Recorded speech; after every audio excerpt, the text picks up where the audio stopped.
ना अपन याकूब की पत्री पहला अध्याय और उसका 13 वचन को। हाँ, जल्दी से। जब किसी की परीक्षा हो, जब भी किसी इंसान की परीक्षा होती है, यस, तो वह यह न कहे कि, तो वह यह नहीं कहना चाहिए कि ये परीक्षा किसकी ओर से हो रही है, परमेश्वर की ओर से होती है। हाँ, क्योंकि ना तो बुरी बातों से परमेश्वर की परीक्षा हाँ, हो सकती है। परमेश्वर की ओर से परीक्षा क्यों नहीं है, इस चीज को हम देखेंगे। और वहां पर ये लिखा हुआ है, एक अच्छे व्यक्ति की परीक्षा क्या अच्छी चीजों से होगी? एक अच्छे व्यक्ति की परीक्षा क्या अच्छी चीजों से होगी? हेलो, नहीं होगी। क्यों? क्योंकि अच्छा व्यक्ति अच्छी चीजों को करेगा तो उसको परीक्षा में जाने का सवाल ही नहीं। लेकिन अच्छे व्यक्ति की परीक्षा, आप और हम परमेश्वर के काम कर रहे हैं, है ना, आपको और हमको परमेश्वर ने चुन करके अपने समीप आने दिया है। अगर आपको और हमारे को परमेश्वर को अगर परीक्षाओं में लाना होगा तो कैसे लाएगा? किसी अच्छी चीज से लेकर के आएगा क्या? नहीं, बिल्कुल नहीं। किस चीज से करेगा? बुरी चीजों से परीक्षा। हम कब परीक्षा में पड़ेंगे? जब अच्छी चीज कोई हमारे पास आएगी तो हमारी परीक्षा नहीं हो रही है। एग्जाम्पल के लिए, आप अगर एक आराधक हैं और अगर आपको कोई एक गाना गाने के लिए बोल रहा है, बोले कोई नया गाना गाओ, ठीक है, तो आपको परीक्षा में नहीं लाया गया, ये परीक्षा नहीं है। या आपको बोल दिया गया कि आप एक नया गाना बनाओ अभी, तो ये परीक्षा नहीं है, ये आपका काम है और आपको काम करना पड़ेगा, आपको गाना बनाना पड़ेगा। क्यों? क्योंकि आप एक आराधक हैं और आराधक परमेश्वर को आराधना स्तुति रूपी बलिदान चढ़ाता है। जाग रहे हैं? और वो इस होठों का बल जो है वो बासा फल नहीं चढ़ा सकते। जाग रहे हैं? एक सच्चा आराधक परमेश्वर के लिए नए नए गीतों को गाता है। ठीक, वापस आएंगे हम अपने सब्जेक्ट पर ना। परमेश्वर का वचन कहता है किसी बुरी बात से, तो अगर परमेश्वर की ओर से परीक्षा इसलिए नहीं होती क्योंकि अच्छे इंसान की परीक्षा अच्छे कामों से, अच्छी चीजों से नहीं होती, परंतु बुरी चीजों से होती है। जाग रहे हैं? कैसे बुरी चीजों से? अगर एक परमेश्वर का जन है तो परमेश्वर जो परीक्षा करने वाला है ना, जो हालात और विषम परिस्थिति है ना, उसके सामने कैसे प्रलोभन को लेकर के आएगा? लालच को लेकर के आएगा। अब परमेश्वर ने तो खुद मना किया है, लालच करना बुरी बात है, किसी भी बात का लालच मत करो, ये तो खुद परमेश्वर ने कहा। तो इसका मतलब परमेश्वर की ओर से क्यों नहीं हो पा रही? क्योंकि एक अच्छे इंसान की परीक्षा, एक अच्छे इंसान की जो टेस्ट है, परीक्षा है, वो बुरी चीजों से की जाती है। किससे की जाती है? बुरी चीजों से। एक अच्छे इंसान के पास जब बुरी वस्तु लेकर के आया जाएगा तभी उसकी परीक्षा होगी। जाग रहे? हाँ। एक चोर है और एक चोर के सामने खुली तिजोरी है और कोई नहीं है, तब उसकी परीक्षा है। लेकिन वो एक चोर के सामने तिजोरी खुली है और सारे लोग घर के बैठे हुए हैं, वो पता है जाकर क्या करेगा? जाएगा और तिजोरी बंद कर देगा और चाबी लाके दे देगा। लेकिन वहीं पर अगर उस तिजोरी के में बहुत सारा पैसा है और बहुत सारे लोग नहीं है, कोई नहीं है वहां पर, तो वो क्या करेगा? तिजोरी से पूरा पैसा निकालेगा, बंद कर देगा और चाबी वापस वही रख देगा। जाग रहे हैं?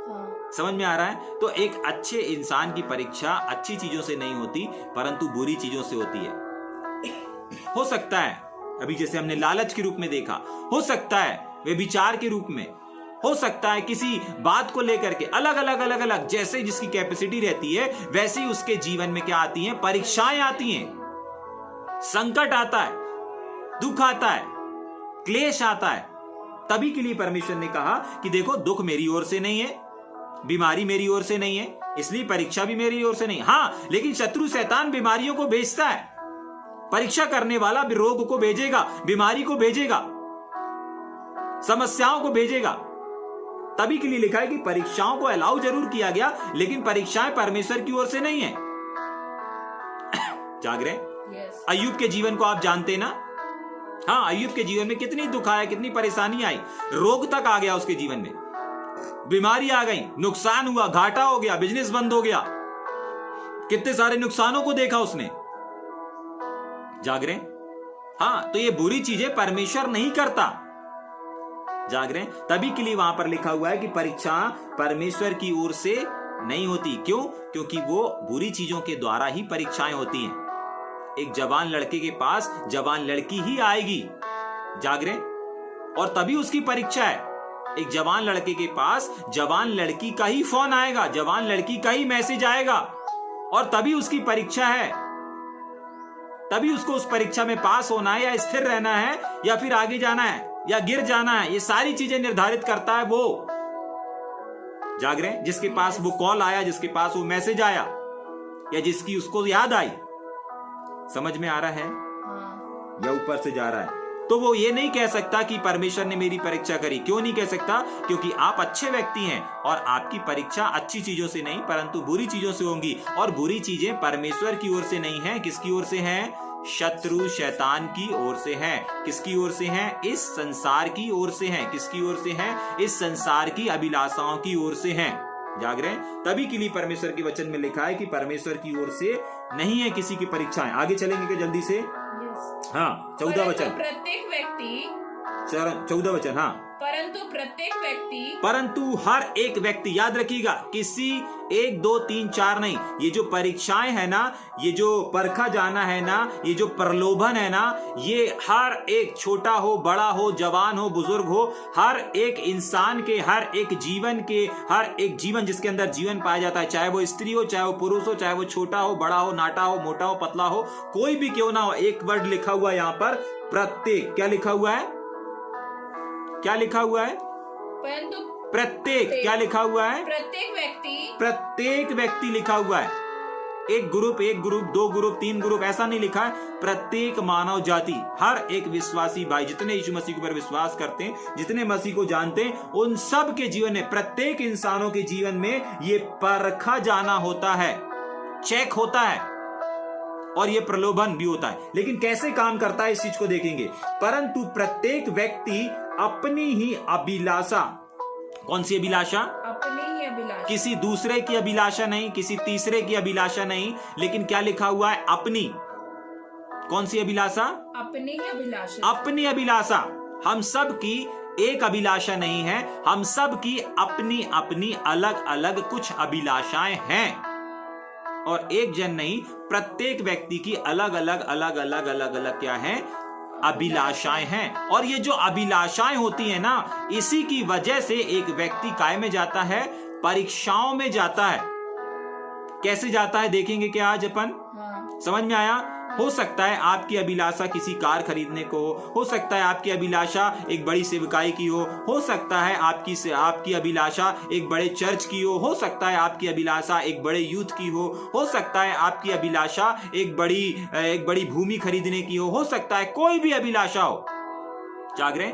हम सब की अलग अलग अभिलाषाएं हैं। जाग रहे? लेकिन सावधान, ये जो अभिलाषाएं हैं, ये जो चाहते हैं, यही अभिलाषाएं हमको परीक्षाओं में ले जाकर के खड़ा कर देती हैं। जाग रहे? आगे चलेंगे क्या? देखेंगे क्या? हाँ, पढ़ेंगे एक और बार 14 वचन। प्रत्येक व्यक्ति अपनी ही अभिलाषा से खिंच करके देखिए, जब हम क्या करते हैं, किसी जो हमारी लालसा है ना, जब हम किसी बुरी चीज का, बुरी बात का विचार करते हैं, ये परीक्षाएं, ये लालसाएं हमको कब कहां पर लेकर के जाती है? परीक्षाओं में।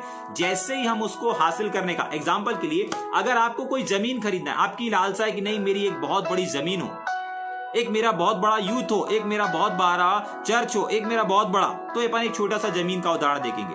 ठीक है? अगर आपकी ये चाहत है, अगर आपकी ये लालसा है, अगर आपकी अभिलाषा है कि आपको एक जमीन खरीदनी है, एक प्लाट खरीदना है, ठीक है, और अगर आपको खरीदने के लिए आप क्या कर रहे हैं? पूरे दिलो जान से मेहनत कर रहे हैं, चाहे यूथ के लिए पूरा मेहनत कर रहे हैं, चाहे चर्च के लिए मेहनत कर रहे हैं, लेकिन जब आप कर रहे हैं और आपके पास उसको बढ़ाने के लिए, आपको उस जमीन को खरीदने के लिए, आपको यूथ बढ़ाने के लिए, आपको चर्च बढ़ाने के लिए, आपको सेवकाई बढ़ाने के लिए, कोई भी जब आप काम कर रहे हैं, परिश्रम कर रहे हैं, और अगर आपके पास ऐसी सिचुएशन आती है कि जिससे आप शैतान आपके सोचों में काम करता है ना, तो वो एक बुराई की सोच को लाएगा कि यार अगर हम ये चीज कर देंगे, और अगर आपने उस चीज को, मान लीजिए जमीन का उदाहरण अपन देख रहे थे ना, अगर जमीन के क्षेत्र में अरे एक प्रॉपर्टी पड़ी हुई है, एक जमीन पड़ी हुई है जिसमें विवाद चल रहा है, लेकिन अगर तीसरा पर्सन आकर के उसको अपने नाम पे करवा लेगा तो वो क्या हो जाएगा? या वो अपने इतने डिस्काउंट में बेच रहा है, उसके नाम पर है, इतने सस्ते में दे रहा है, वो 2-4 लाख रुपए, 10 लाख की है, वो आपको 5 लाख में दे देगा। जाग रहे हैं? जाग रहे हैं? उसने बोला है किसी को बताना नहीं, मैं तुमको मेरे मम्मी ने मेरे नाम पे करके रखा है, मैं तुम्हारे नाम पे कर देता हूं, लेकिन किसी को बताना नहीं, किसी को पता नहीं चलना चाहिए, तो ये गलत है। कोई भी चीज, कोई भी बात अगर छुपा करके की जा रही है वो गलत है। तो अगर 10 लाख की जमीन उनका बेटा जो उनके मम्मी पापा ने उनके नाम पे किया है, अगर बाहर किसी को बेच रहा है और बोल रहा है कि देखो मम्मी पापा से मत बताना, मेरे नाम पे मैं तुमको रजिस्ट्री करवा देता हूं, 10 लाख की है, तुम 5 ही लाख दे देना। जाग रहे? और अगर हमने ये बुरा काम है, अगर हमने इसके बारे में सिर्फ सोचा, याद रखिएगा, हम क्या देख रहे हैं, कैसे हमारे जीवन में परीक्षा में हम पढ़ते हैं, ठीक है, जो हमारी अभिलाषा है, कैसे हम परीक्षा में पढ़ते हैं। किसी ने आपसे बोल दिया देखो भैया आपके यूथ को यहां आराधना करना है, अरे हाँ हमारा चर्च का नाम होगा, हमारे चर्च के यूथ का नाम होगा। जाग रहे हैं? थोड़ा सा अगर नेगेटिविटी, और अगर हमने उस थोड़ी सी नेगेटिविटी की ओर ध्यान दिया तो सावधान, क्या होता है, जैसे ही हम बुराई का विचार करते हैं ना, तो क्या होते हैं, परीक्षा में क्या हो जाते हैं, इस थोड़ा सा जो हम बुराई का विचार की ना, इसमें हम क्या हो जाते हैं, अभिलाषा जो हमारी थी वो काय में बदल जाती है, परीक्षा में बदल जाती है। किसमें बदल जाती है? परीक्षा में। वापस पढ़ेंगे क्या उसको, 14 वचन को। परंतु प्रत्येक व्यक्ति अपनी अभिलाषा से खींचकर, हाँ, मान लीजिए आपके सामने जमीन का प्रलोभन आया, तो आपने क्या एक बार क्या किया, उस पर विचार किया। क्या किया? विचार किया। हाँ यार, सिर्फ उनके माता पिता बस को तो नहीं बताना है, बेटे तो जमीन के नाम, जमीन तो बेटे के नाम पर ही है, उसी के साइन लगेंगे, सब कुछ उसी के पास है, क्यों ना करवा लिया जाए, हो सकता है परमेश्वर की योजना हो। अगर इसके लिए आपने विचार किया, जाग रहे, विचार किया, तो आप काय में आ गए, आपकी जो अभिलाषा थी वो काय में बदल गई, परीक्षा में बदल गई। और जैसे ही आपने उसकी कल्पना करी, कल्पना कैसे करते हैं, कल्पना हम ऐसे करते हैं कि भाई जो आपने अभी सोचा कि हाँ खरीद लेते हैं, अब आपने क्या किया, हाँ यार अपन को 10 लाख की जमीन ना काय में मिल गई, 5 लाख में मिल गई। आपने कल्पना किया, और जब एक व्यक्ति कल्पना करने लगता है ना उस चीज की, तो पता है वो क्या करता है, खींचना शुरू हो जाता है। समझ पा रहे हैं? आपने सोचा तो क्या हुआ, परीक्षा में पड़ गए। आपकी अभिलाषा थी, लालसा थी कुछ चीज करने की, कुछ कामों को करने की, जैसे ही आपने उसके ऊपर विचार किया, आप क्या हो गए, परीक्षा में आ गए। काय में आ गए, परीक्षा में आ गए। और दूसरा, जब आपने उसकी कल्पना करी, तो जैसे ही आप कल्पना करते हैं ना, आप खींचने लगते हैं। ऐसा होता है ना, सपने देखने लगते हैं, अरे यार अपने को तो अब मिल गई है, अरे 4 लाख का इंतजाम हो गया, 3 का हो गया, अब तो 2 ही और करना है, अरे हाँ 4 भी हो गए, अरे 5 भी हो गए, अब तो हम जा रहे हैं खरीदने के लिए, अब तो जा रहे हैं यार, 10 लाख की 5 में मिल रही है, अरे इसमें प्रॉफिट मिल रहा उतना। जैसे ही आप इन सब चीजों को कल्पना करने लगते हैं ना, तो इसका मतलब है कि आप क्या हो गए हैं, खिंच रहे हैं। 2 स्तर को देखा। पहला अपन ने देखा, जैसे ही हमने विचार किया, हाँ नेगेटिविटी को एक्सेप्ट करने के लिए, हाँ यार फायदा तो है इसमें, 5 लाख का फायदा हो रहा है, चलो चलो करते हैं। आप क्या हो गए, परीक्षा में पड़ गए।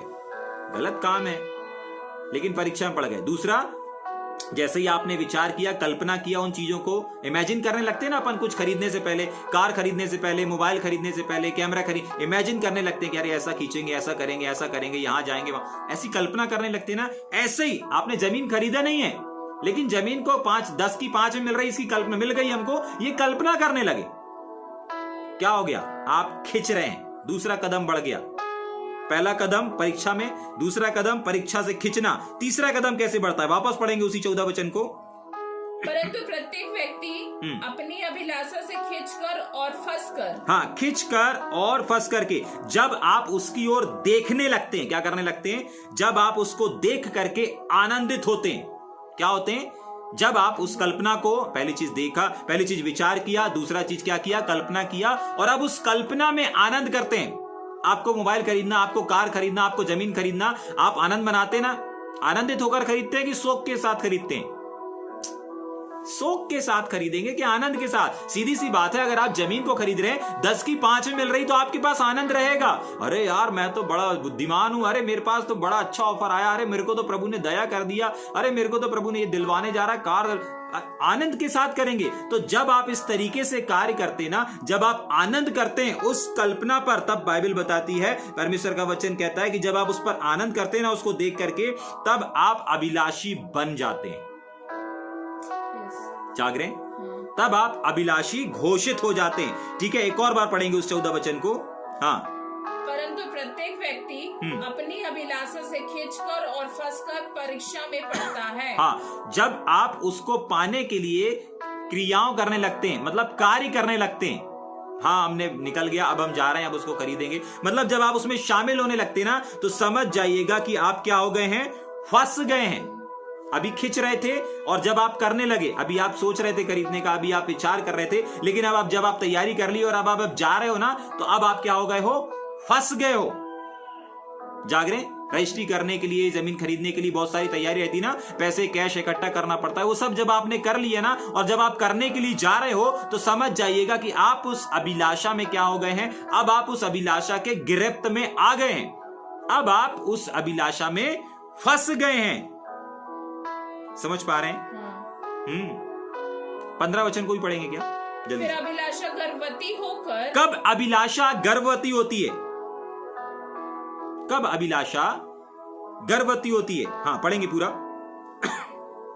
पाप को जनती है और पाप जब बढ़ जाता है हाँ, तो मृत्यु को उत्पन्न करता है। ध्यान से सुन लीजिए ना, कब अभिलाषा गर्भवती होती है? अभी हमने देखा, जब हम विचार करते हैं तब एक कदम बढ़ता है, जब हम उसकी कल्पना करते हैं दूसरा कदम बढ़ता है, तीसरा कदम जब हम उस कल्पना में आनंद बनाने लगते हैं, चौथा कदम हमने देखा कि जब हम उसमें क्या करते हैं, कार्य करने लगते हैं, और पांचवा कदम हमने देख रहे हैं कि कैसे एक अभिलाषा क्या होती है, गर्भवती होती है। देखिए, जब आप उसको करने के लिए, उसको हासिल करने के लिए अपना समर्पण कर देते हैं। अभी सिर्फ हम एक जमीन का उदाहरण देख रहे हैं। आपके पास कितने थे? 4 लाख थे, 3 लाख थे। जमीन कितने की है? 5 लाख की है। मतलब आपने अपना सोना बेच दिया, आपने कुछ गिरवी रख दिया।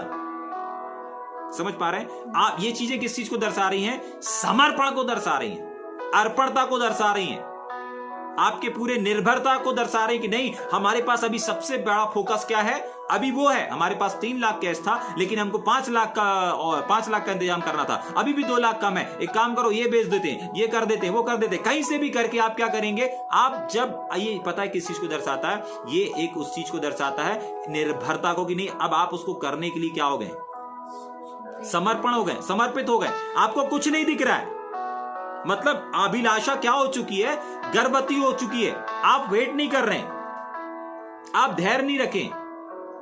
गर्भ धारण हो जाता है ना, उसके बाद कोई गर्भ को रोक सकता है कि नहीं, उसका समय आएगा, वो होगा। जाग रहे? समझ पा रहे हैं इस बात को? एक बार जब गर्भ में बच्चा आ गया, उसके बाद आप गर्भ से बच्चे को नहीं निकाल सकते जब तक कि उसका समय पूरा ना हो जाए।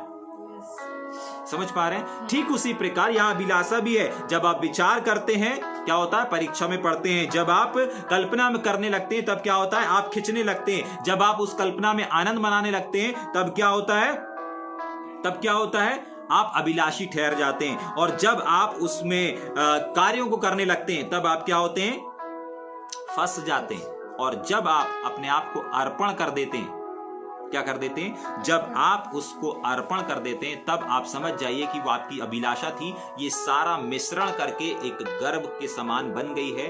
और जब गर्भ के समान बन गई है ना, वो गर्भ को धारण कर ली है। और जब गर्भ को धारण कर लेती है ना एक स्त्री, तो क्या होता है, स्त्री का उदाहरण क्यों दिया गया है, क्योंकि स्त्री जब गर्भ को धारण कर लेती है, एक बच्चे को, शिशु को धारण कर लेती है ना, उसके बाद कोई उपाय नहीं रहता उसको बाहर करने के अलावा। जाग रहे? हाँ, कोई उपाय नहीं रहता। जब आपने इतनी चीजों में जब आप अपने आप को कंट्रोल नहीं कर पाए, जब इतनी चीजों से आप होकर के गुजरते जा रहे हैं, आप ब्रेक लगा सकते थे कहां पर, जब आप विचार कर रहे थे। आप ब्रेक लगा सकते थे जब आप कल्पना करने लगे थे। आप ब्रेक लगा सकते थे जब आप उस कल्पना में आनंदित रहने लगे थे। आप ब्रेक लगा सकते थे इस अभिलाषा को गर्भवती होने से, जब आपके पास इसके पहले जो 3 कदम थे, उन 3 कदमों में। लेकिन चौथे 5वें कदम में अब तो वो अभिलाषा ने एक गर्भ को धारण कर लिया है। निकाल सकते हैं क्या एक शिशु को उसकी मां के पेट से? नहीं। गायब कर सकते हैं क्या? नहीं। कोई मशीन ऐसी बनी है कि उनके पेट से बच्चा गायब हो जाए? नहीं बनी है अभी तक, और ना ही बन सकती है। जाग रहे? अगर धारण हो गया है तो वो निकलेगा, वो बच्चा इस संसार में आएगा। कैसे आए, किन हालातों से आए, वो उस बहन के ऊपर निर्भर है, डॉक्टरों के ऊपर निर्भर है। जाग रहे? ऑपरेशन से आए, नॉर्मल आए, कैसे भी आए, लेकिन अगर धारण कर लिया गया है वो सामने आएगा ही आएगा, वो इस संसार में आएगा ही आएगा। इसलिए सावधान। आगे पढ़ेंगे उस वचन को वापस। फिर अभिलाषा गर्भवती होकर के पाप को जनती ये जो है। पाप है ना, ये पाप किसको दर्शाता है? ये मृत्यु को दर्शाता है। किस चीज को दर्शाता है? ये जो पाप है ये किस चीज को दर्शाएगा? मृत्यु को दर्शाता है। समझ पा रहे हैं इस बात को? तभी के लिए परमेश्वर का वचन कहता है, वापस पढ़ेंगे 15 वचन को। फिर अभिलाषा गर्भवती होकर के किस चीज को जन्म देती है? पाप को जनती है। पाप को जन्म देती है। आगे, और पाप जब बढ़ जाता है, पाप जब बढ़ जाता है तो मृत्यु को उत्पन्न करता है। किसको जन्म देता है? मृत्यु को। मृत्यु को। पाप किस चीज को लेकर के आता है? मृत्यु मौत को लेकर के आता है। जरा सोचिए, जब आपने थोड़ा सा किया था उस समय आपके हाथ में था, अब आपके हाथ में नहीं है। जाग रहे? समझ में आ रहा है? आगे पढ़ेंगे जल्दी से 16 वचन। हे मेरे प्रिय भाइयों, हे मेरे प्रिय भाइयों, धोखा ना खाओ। धोखा ना खाओ। किस क्षेत्र में धोखा ना खाओ? अभी पता है, जब पहली बार उसके पास ये ऑफर आया था ना जमीन का, वहां पर उसने धोखा खा गया। जाग रहे? जो हमने एक छोटा सा एग्जाम्पल देखा ना, आज बहुत सारे लोग चर्च के क्षेत्र को देख लो, यूथ के क्षेत्र को देख लो, एक मैसेज में धोखा खा जाते हैं। अरे पुरानी है, छोड़ी हुई है, अरे पुराना दोस्त है, पुराना मित्र है, संसारिक है, आज क्यों याद किया, आज क्यों याद करी, चलो एक बार बात कर लेते हैं। सोच लिया ना, दूसरा कदम बढ़ा लिए, कल्पना कर लिया ना, चलो बात करके देखते हैं, कार्य किया ना, तीसरे कदम में आ चुके हैं आप। सावधान, इससे पहले कि गर्भ धारण हो जाए, इससे पहले कि ये जो अभिलाषाएं हैं ये गर्भ के रूप में बदल जाएं, सावधान। आज का वचन परमेश्वर आप सबको आग्रह कर रहा है, जाग रहे, कि ऐसी किसी भी अभिलाषा, चाहे धन की अभिलाषा हो, चाहे जवानी की अभिलाषा हो, चाहे संसार के ऐश और आराम की अभिलाषा हो, चाहे जीवन में आगे जाने की हो, चाहे सेवकाई की कोई भी अभिलाषा क्यों ना हो, जाग रहे, बी केयरफुल, बहुत सावधानी के साथ परमेश्वर के वचन, परमेश्वर की आवाज को सुन करके आगे बढ़ें। जब तक आपको परमेश्वर अपने वचन से बातचीत ना करे तब तक किसी भी फैसले, किसी भी निर्णय को ना लें। अगर परमेश्वर के वचन में लिखा है कि चोरी छिपे काम करना है तो आप खरीद लीजिए, 10 लाख वाली जमीन 5 लाख में खरीद लीजिए, जाग रहे। लेकिन नहीं लिखा है तो बिल्कुल मत करिए।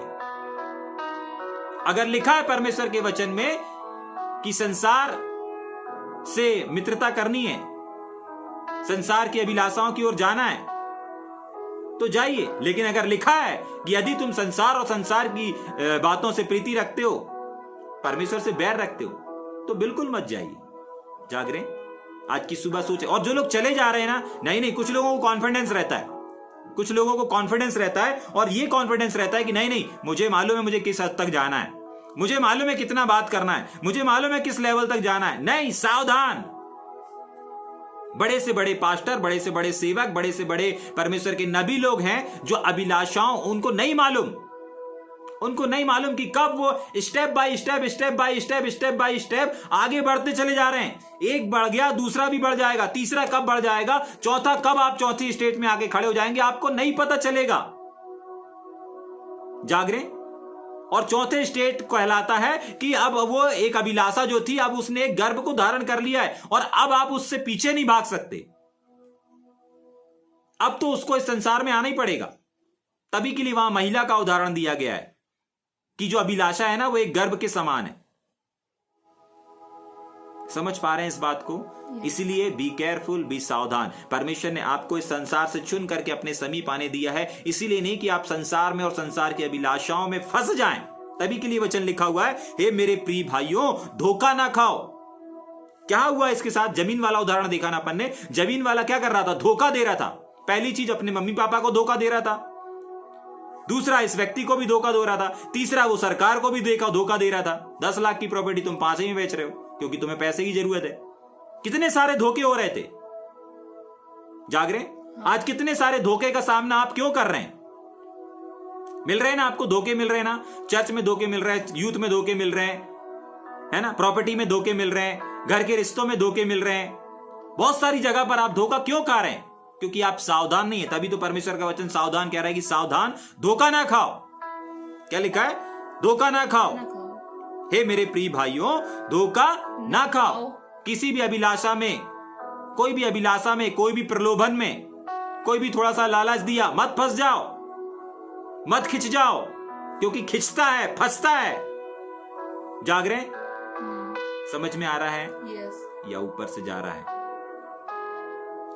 आइए थोड़ी देर अपनी आंखों को बंद करेंगे। अगर थोड़ा सा भी आज आपने परमेश्वर के वचन को सीखा है, समझा है, इस समय हम प्रार्थना करने जा रहे हैं। और जितने लोग इस समय इस प्रार्थना में शामिल होने जा रहे हैं, परमेश्वर आज के बाद उनको किसी भी प्रलोभन में, किसी भी परीक्षा में और किसी भी अभिलाषा की ओर विचार करने नहीं देगा, कल्पना करने नहीं देगा।